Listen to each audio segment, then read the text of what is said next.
आज हम बेसिक इलेक्टर का जो सीरीज चल रहा है उसके क्वेश्चन को आगे बढ़ाते हुए चलते हैं। तो जैसा कि अपना पहला क्वेश्चन जो दिख रहा है इसमें 1.42 करके पहला क्वेश्चन इस सीरीज का ये इस वाले वीडियो का है कि पूछा है कि if 10 microfarad capacitor is connected to a voltage source with V T equal to 50 sine 2000 T volt then the current through the capacitor is. तो सीधी सी बात है, पहले हम लिख लेते हैं कि वैल्यू क्या दिया है। सी की वैल्यू हमें दिया है सी इक्वल टू 10 माइक्रोफैरड है and V T equal to दिया है V T equal to 50 sine 2000 T, ये वोल्ट हो गया। ये दिया है। पूछा है कि कैपेसिटर के थ्रू करंट क्या होता है। तो करंट का फॉर्मूला होता है जो कैपेसिटर के रिगार्डिंग आई इक्वल टू या आई ऑफ टी कर दो सी डी वी टी बटे डी टी। ये हो गया फॉर्मूला कैपेसिटर का। तो अभी आई इक्वल टू हो जाएगा, सी की वैल्यू दिया है 10 माइक्रोफैरड मतलब 10⁻⁻⁶ into D by D T bracket में 50 साइन 2000 टी। अभी क्या है कि D by D T differentiate करना पड़ेगा इसको। तो आई इक्वल टू 10 इंटू 10⁻⁻⁶ और इसको जब डिफ्रेंशिएट करेंगे 50 जो है वो बाहर आ जाएगा और साइन 2000 टी को डिफ्रेंशिएट करेंगे तो इसका 2000 बाहर आ जाएगा। ये तो पता ही होगा डिफ्रेंशिएशन कैसे किया जाता है। और साइन का डिफ्रेंशिएशन कॉस हो जाता है तो कॉस 2000 टी लिखा जाएगा इधर पे। वो स्पेस कम है तो लिख दिया मैंने। तो अभी आई इक्वल टू जो आएगा वो आ जाएगा इसका जब मल्टीप्लाई टोटल करेंगे वो 1 0 2 0 3 0 4 0 5 0 और 5 दूनी 10 मिलके 6 0। तो ये 10⁻⁶ इंटू 10⁻⁻⁶ मिलके कैंसिल आउट कर देंगे तो सीधा सीधा जो आ जाएगा हमें कैलकुलेशन करने पे कॉस 2000 टी एम्पियर। ये हो गया अपना फाइनल आंसर पहले क्वेश्चन का। तो ये हो गया आंसर सी। आंसर सी जो है कॉस 2000 टी एम्पियर, ये हो गया आंसर। सिर्फ इसमें ये फॉर्मूले का रोल है। फॉर्मूला अगर याद है कैपेसिटर का I equal to C D V T by D T, तो बस डिफ्रेंसिएशन करना तो आता ही होगा, इतना डिफ्रेंशिएट कर दो आंसर फाइनल आ जाएगा। अब हम अगले क्वेश्चन की ओर बढ़ते हैं। अगला क्वेश्चन है an electric heater draw 3.5 ampere from 110 volt source the resistance of the heating element is. ये तो सिंपल है, रेजिस्टेंस पूछा है तो कुछ नहीं करना है। रेजिस्टेंस निकालने के लिए सिंपल सा फॉर्मूला होता है R equal to V by I. इसमें कुछ है नहीं। वी कितना है 110 डिवाइड बाई 3.5 तो 35 दूना 70 3 लगभग वही। हाँ तो वही 31 जो आंसर है वही होगा 31 हो, क्योंकि इसी के अप्रॉक्स आ रहा है वैल्यू। 3.1 होगा नहीं, 38 होगा नहीं, क्योंकि क्लोज टू 31 इसी के आसपास आ रहा है। तो इसका फाइनल आंसर हो जाएगा ये। कैलकुलेशन अपना कर लीजिए, एक्जैक्ट वैल्यू पॉइंट में आएगी वो देख लीजिएगा। अब अगला क्वेश्चन पूछ रहे हैं। अगला क्वेश्चन क्या पूछ रहा है, what will happen to the inductance if the number of turn coil decrease. तो कह रहा है कि इंडक्टेंस पे क्या इफेक्ट पड़ेगा अगर ये नंबर ऑफ टर्न्स जो कॉइल है वो डिक्रीज किया जाए। तो सीधा सा फॉर्मूला है इंडक्टेंस एल इक्वल टू होता है एन स्क्वायर बटे एस। यहाँ पे एस रिलक्टेंस है और एन जो होता है नंबर ऑफ टर्न होता है। तो यहाँ से हमें क्या देखने को मिल रहा है, एल जो हो गया वो directly proportional to N square हो गया। तो अगर एन स्क्वायर घटेगा तो एल भी घटेगा, तो आंसर हमारा क्या हो जाएगा, डिक्रीज हो जाएगा। ये क्वेश्चन कई बार पूछ चुका है SSC में कि नंबर ऑफ टर्न घटाने पे इंडक्टेंस पे क्या इफेक्ट आएगा। इवन वैल्यू भी दे देता है कि अगर नंबर ऑफ टर्न पहले इतना था अभी इतना हो गया तो इंडक्टेंस पे क्या इफेक्ट पड़ेगा। तो डायरेक्ट फॉर्मूला एन स्क्वायर लगा देना आ जाएगा। अब आगे बढ़ते हैं। पूछ रहा है the rate of change of current in a 4 henry inductor is 2 ampere per second, find voltage across the inductor. तो इंडक्टर के क्रॉस वोल्टेज पूछ रहा है। तो इन फॉर्मूला हम जानते हैं E equal to L D I by T T होता है। ये हो गया फॉर्मूला।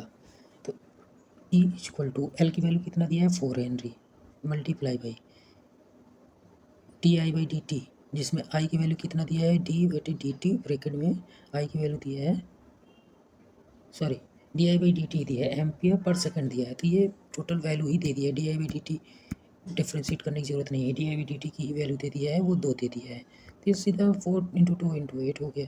8 वोल्ट, इसमें तो कुछ करना ही नहीं था, डायरेक्ट आंसर आना था इसका। ये हो गया। अब आगे हम बढ़ते हैं। पूछ रहा है in a pure inductive circuit the supply frequency reduced to half the current will be. तो सीधी सी बात है, करंट का पूछ रहा है तो पहले करंट का फॉर्मूला लिख देते हैं। प्योर इंडक्टिव सर्किट है तो I equal to V by X L लिख देंगे, क्योंकि प्योर इंडक्टिव है। एक्स एल हो गया equal to V by X L की वैल्यू होती है ओमेगा एल, या वी बाई ओमेगा की वैल्यू होती है 2 पाई एफ एल।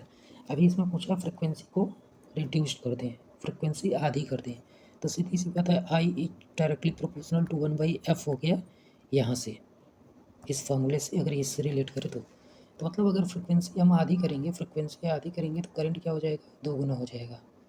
तो सीधी सी बात है, अगर फ्रिक्वेंसी हम घटाएंगे तो करंट बढ़ेगा, अब जिस रेशियो में घटाएंगे उसी रेशियो में करंट हमारा बढ़ेगा। तो अगर फ्रिक्वेंसी आधी कर रहे हैं तो करंट क्या हो जाएगा, डबल हो जाएगा। तो आंसर भी हो गया इसका।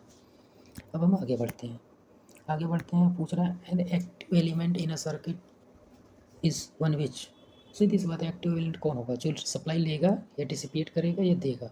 तो जो सप्लाई देगा वो एक्टिव एलिमेंट होगा, जो रिसीव करेगा या डिसिपिएट करेगा वो हो जाएगा अपना एक्टिव एलिमेंट, वो पैसिव एलिमेंट हो जाएगा। तो यहाँ से ये हो गया। अब आगे बढ़ते हैं। अगला वही सिंपल सा क्वेश्चन है, पूछ रहा है अगर तो कैपेसिटर C1 और C2 पैरेलल में कनेक्टेड है तो इसका इक्विवेलेंट क्या होता है। तो कैपेसिटेंस का रेजिस्टेंस का जस्ट अपोजिट होता है। अगर रेजिस्टेंस पैरेलल में होता है तो 1/R इक्वल टू होता है 1/R1 प्लस 1/R2। तो कैपेसिटेंस का हो जाएगा C equal to C1 plus C2। तो आंसर इसका C सही है। अब हम आगे बढ़ते हैं। आगे क्या पूछ रहा है, a linear circuit is one whose parameter. तो लीनियर सर्किट वही हुआ जिसका पैरामीटर क्या होगा, it does not change with voltage and current. सीधे से ऐसे बनता है जैसे कि उसका ग्राफ जो है कि ऐसे अगर ऐसे जा रहा है तो ये लीनियर पैरामीटर हो गया। मतलब कि ये हो गया जैसे अगर हम इसे V माने, इसे हम I माने, तो ये हो गया। अगर इस पॉइंट पे हम डॉट डॉट थोड़ा सा करते हैं ताकि समझ में, ये किसी भी पर्टिकुलर पॉइंट और उसके करंट का रेशियो जो होगा वो कांस्टेंट होगा। अगर हम जैसे कि यहाँ पे एक स्लॉट मान लेते हैं, ये 10 वोल्ट, ये 20 वोल्ट, ये 30 वोल्ट, और ये हो गया 5 एम्पियर, 10 एम्पियर, 15 एम्पियर। ठीक है। अब यहाँ क्या होता है, लीनियर तभी होगा ये जब V by I equal to constant होगा। तभी आप पर्टिकुलर पॉइंट पे जैसे अगर 10 वोल्ट पे क्या देख रहे हैं, 5 एम्पियर है, तो वैल्यू कितना आई, 2। उसी तरह से 20 वोल्ट पे 10 एम्पियर है, वैल्यू कितना आई, 2।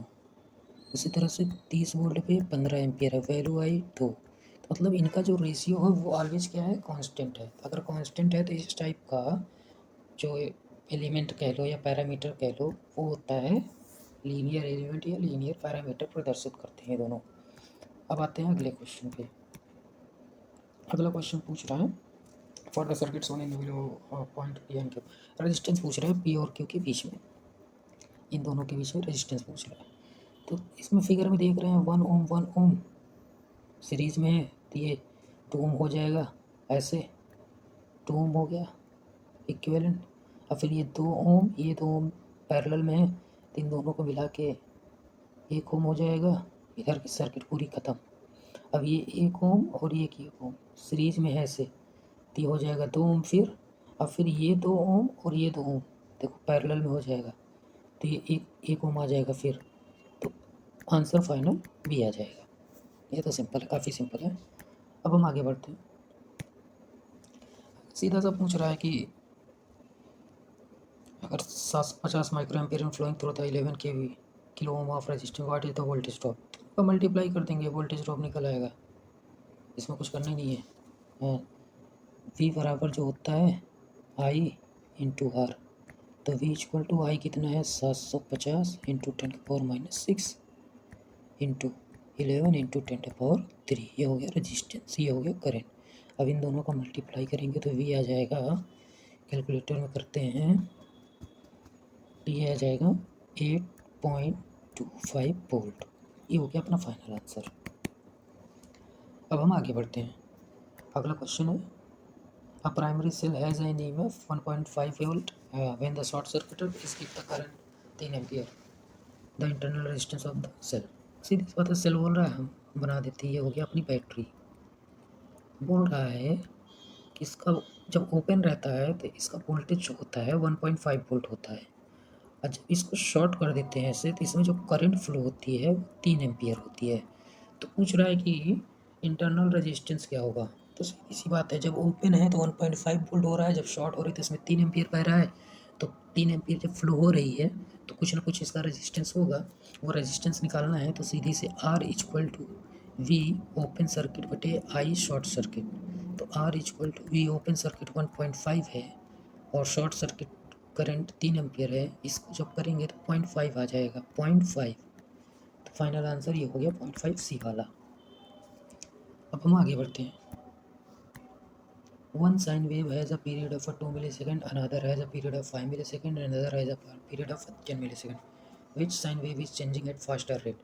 तो इसमें पूछ रहा है कि फास्टर रेट से कौन चेंज होगा। फास्टर रेट से वो चेंज होगा जिसकी फ्रिक्वेंसी ज़्यादा होगी।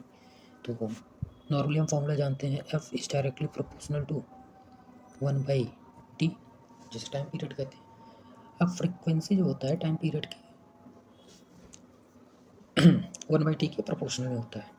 तो अगर हम t की वैल्यू घटाएंगे तो v की और f की वैल्यू बढ़ेगी।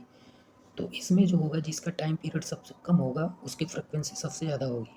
अगर फ्रिक्वेंसी सबसे ज़्यादा होगी तो वो सबसे फास्टर रेट से चेंज होगा। तो इसका मतलब हो गया कि आंसर भी हो गया अपना। आंसर भी क्या कहे कि sine wave with period of 2 millisecond. तो इसका आंसर बी हो गया। अब आगे हम चलते हैं। If the number of turn of the coil increase its inductance. ये वही क्वेश्चन हो गया जो L equal to N square by reluctance वाला बताया था। यहाँ से L is directly proportional to N square हो गया। अगर नंबर ऑफ टर्न इंक्रीज होगा तो इंडक्टेंस भी इंक्रीज होगा, तो वो आंसर हो गया डी। ये सिंपल था। पिछले भी अभी इसके पहले ही आया था question. A node in a circuit is defined as था। किसी भी सर्किट में नोड क्या डिफाइन करता है? नोड ये डिफाइन करता है जंक्शन ऑफ 2 और मोर एलिमेंट, वही नोड कहलाता है। आगे बढ़ते हैं। What is the power consumed by the resistance of 20 ohm connected across the 100 volt supply. ये भी कुछ नहीं है, वोल्टेज दिया है और रेजिस्टेंस दिया है, पावर निकालना है। तो P इक्वल टू हो गया V square by R. V square 100 10,000 हो गया डिवाइड बाई आर 1010, इससे 2 5 हो जाएगा, 500 आ जाएगा, 500 वाट। तो ये सिंपल था, सभी सिंपल थे। तो आज के लिए इतना ही करते हैं, बाकी अब नेक्स्ट वीडियो में।